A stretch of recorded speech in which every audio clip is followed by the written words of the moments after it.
At this point in my career, I've done countless trainings, traveled around the world, all throughout the United States, since COVID online. And sometimes I'm surprised when something that I've never experienced before happens. And that's what happened this last week. I was doing a training for an organization called PESI. And something happened in this training that I've never experienced before and highlighted something that I think needs to be said about doing solution-focused work, or even doing any work as a psychotherapist.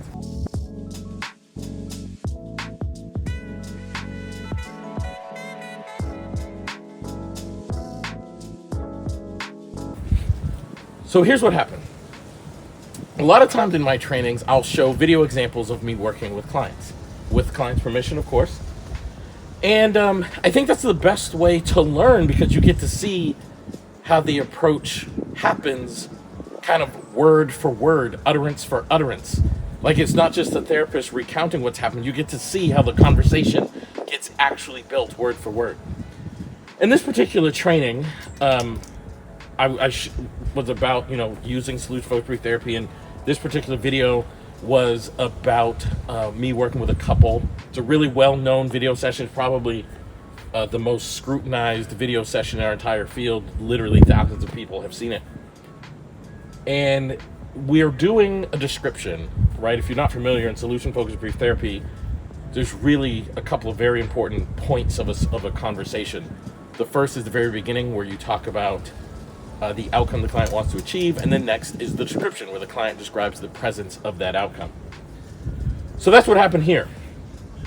The client talked about the outcome they wanted, this couple talked about the outcome they wanted, and they started doing a description of the presence of that outcome, and in that description, they reconnected. There was an intimate conversation held very respectfully. It wasn't lewd or pornographic or anything. They just talked about they would kiss and they would have sex, and then we went on to they would spoon, and they went on to the next thing. And somebody in the audience put in the chat that this conversation has become cringy. And I was like, what? She said, yeah, the conversation has become cringy. And it was so upsetting to me, because what the person was actually saying was that they were uncomfortable with conversation of a sexual nature. And it reminded me of something. Like, if you're going to do solution-focused brief therapy, well, you have to remember it's not about you. It's about the client's healing and the client's journey. If you are uncomfortable with the things that would happen in the healing process, then you should not be seeing clients. You need to do your own work on why you're uncomfortable, and particularly when you're working with couples. Like, look, if I'm in a romantic relationship and my partner and I are not in a great place, and we're starting to think about things like separation and divorce, and then you have a conversation about, like, what would happen if your life transformed and your relationship healed, you have to anticipate that there would be a physical nature to that. Now, that doesn't mean it should be a pornographic conversation, but you have to anticipate there would be a physical reconnecting. And it doesn't matter if it's couples therapy. It's just, if people come to individual therapy and they talk about how much they miss their partner and they would hold hands, kiss, cuddle, and more, that's part of what happens when people heal, is those things get resolved. Those things get fixed. And if you are not comfortable to sit in the presence of a person healing and describing that healing having at least some bit of a physical component to it, you should not have access to clients.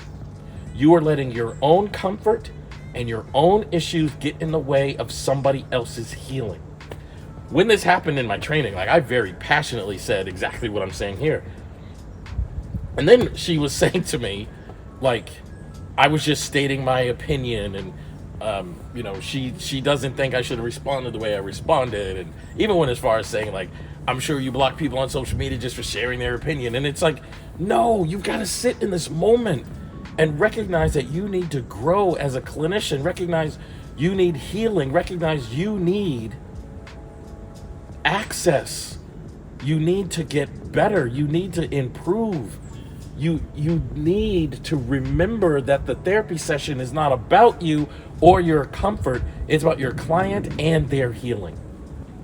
So look, when you're using psychotherapy or solution-focused brief therapy, or doing psychotherapy in any way, there are going to be pieces of the session that make you uncomfortable, that make you the person uncomfortable. But you're not there as you the person. You're there as the clinician, and you have a responsibility to be able to go on the healing journey with your clients, and that is a sacred responsibility.